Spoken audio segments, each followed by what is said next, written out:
Hello, Sean here, That History Guy, and we're continuing our investigation of the historical context of the James Bond movies.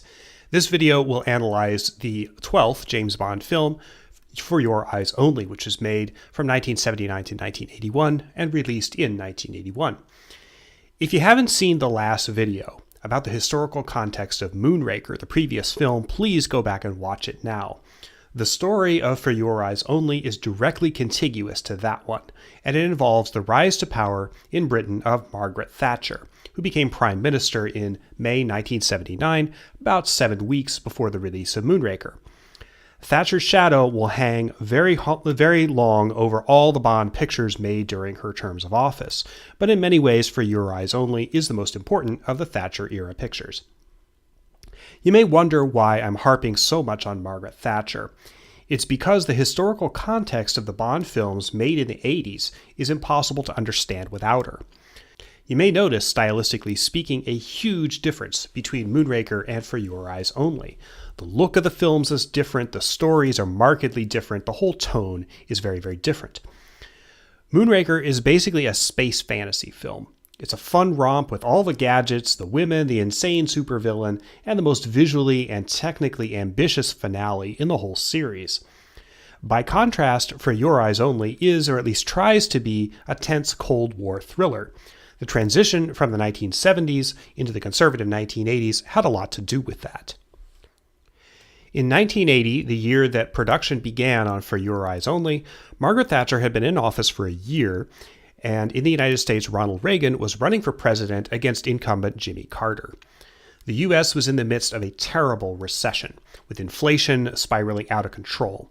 In November 1979, 9 months after the Iranian Revolution, militants in Iran seized 52 Americans at the U.S. Embassy in Tehran and held them hostage for more than a year.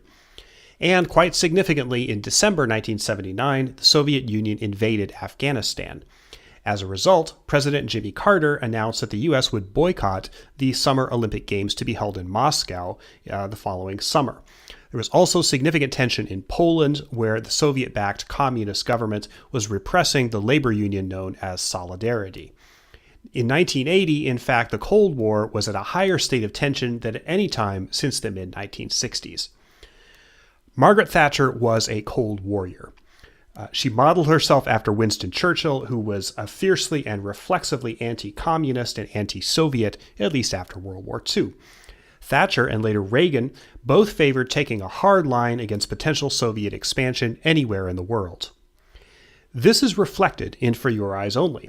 For the first time in a Bond film, even including the films of the early 60s, the ultimate villain of the story is expressly a communist and Soviet-backed spy, that being the character of Christados, played by Julian Glover.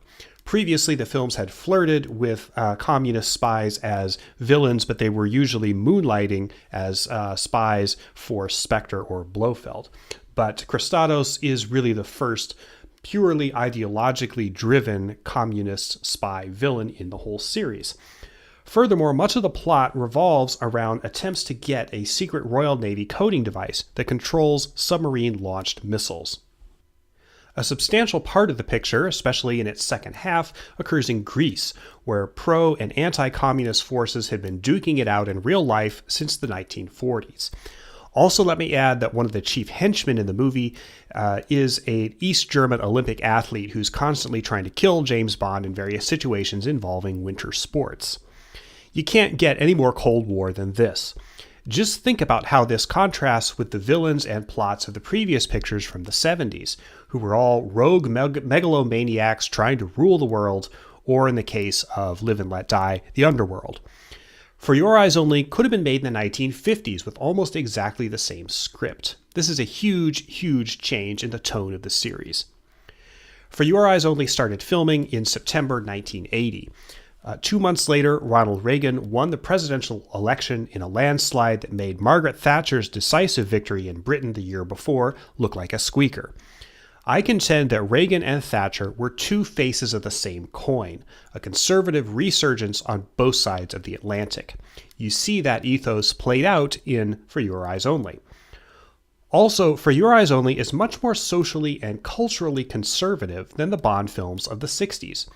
In the early Connery films, Bond basically bedded down with any woman who had a pulse.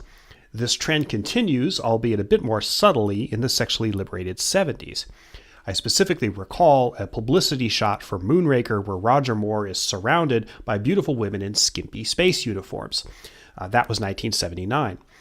Contrast that with For Your Eyes Only. Bond has only 2 girlfriends in the film.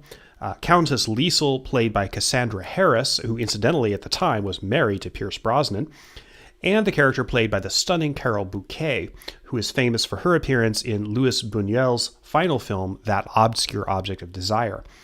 In fact, For Your Eyes Only, Bond fights off the advances of a young figure skater, perhaps a nod to how creepy it was that Roger Moore, who was 53 when he made the film, would otherwise have been hitting on a character obviously supposed to be in her late teens.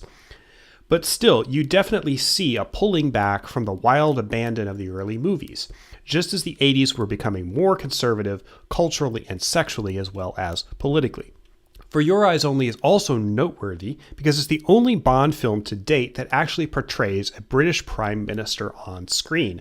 It's a throwaway gag at the very end, but a character resembling Margaret Thatcher does appear. The film mocks her as kind of a doddering old aunt who doesn't realize she's talking to a parrot when she thinks she's talking to James Bond. It's kind of a funny sequence. But really, this is an astonishing ending to the most hard-edged political Bond film yet. For Your Eyes Only really does take the series in a new direction, and we'll see contemporary politics even more starkly in the next film that I'll deal with, which is Octopussy. Thanks for watching. Please like, subscribe, and share. Thanks.